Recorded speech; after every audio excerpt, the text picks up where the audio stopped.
ત્યાંથી આગળ ચાલીએ તો ફતેપુરા 4 રસ્તાથી ફતેપુરા ચોકી, અડાણિયા પુલ અને જ્યાં સરસિયા તળાવને જે ટર્ન લેવાનો છે ત્યાં સુધીનો જે રોડ છે, આ તરફથી જોઈએ તો માંડવી ગેટ, ચાંપાનેર ગેટ અને અમારી जी डिवीजन साहेब भोजाणी साहेब, एच डिवीजन साहेब बांभणिया साहेब, बापत पोलीस स्टेशन पीआई, समा पोलीस स्टेशन पीआई।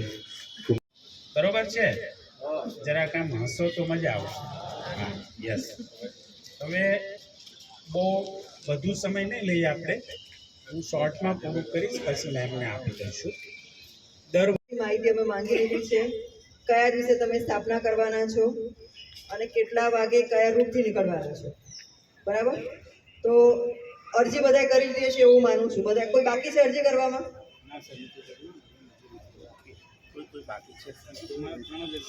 તો એક દિવસમાં બધા અરજી કરી નાખજો, કારણ કે તમારે સ્થાપના માટે બી તમારે ઘણો ઓછો સમય રહેશે। કાલથી તો સ્થાપના ચાલુ થઈ જાય છે, બધા વાડીમાં આજે પહેલું સ્થાપના ચાલુ થઈ ગઈ છે। તો અરજી છે શાંતિ સમિતિના સદસ્યશ્રીઓ ફરી વખત અમારા આ સિટી પોલીસ સ્ટેશનમાં આપનું એકદમ ઉમળકાભેર એ કાળજી લેશે। આટલાથી હદ વટાવીને પણ નહીં આગળ વધવાના કારણોસર ફરી પાછું અમારે તમારા ડીજે ડિટેન કરવા પડે। હવે આવી જબરજસ્તી શા માટે કરાવડાવું છું?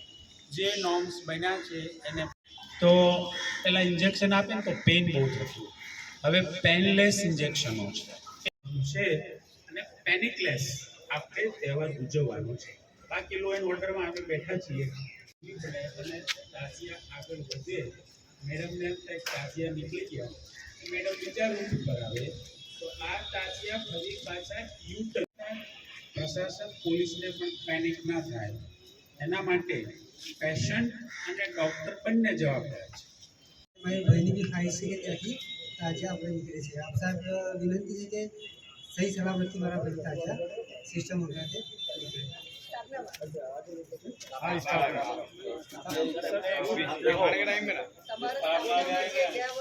અરજી કરી નાખજો। એસીપી સાહેબો, બંને એસીપી સાહેબો છે એ તમને પરમિશન આપશે। તમને જે ફોર્મેટ છે ત્યાંથી આવ્યું છે, સીપી ઓફિસથી ઇસ્યુ કર્યું છે ફોર્મેટ, એમાં તમારે અરજી કરવાની છે। અરજી કાલની તારીખમાં મારે થઈ જવી જોઈએ। એમાં તમારે રૂટ સ્પેસિફાઈ કરવાનો છે કે આ તારીખે આ જગ્યાએથી ને આ રૂટથી અમે તાજો લઈને નીકળવાના છે।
વડોદરા શહેરમાં ઝોન 4 હસ્તકના 7 પોલીસ સ્ટેશન છે। 7 પોલીસ સ્ટેશનની આજે શાંતિ સમિતિની બેઠક તેમજ તાજિયા આયોજકની બેઠક લેવામાં આવેલી હતી।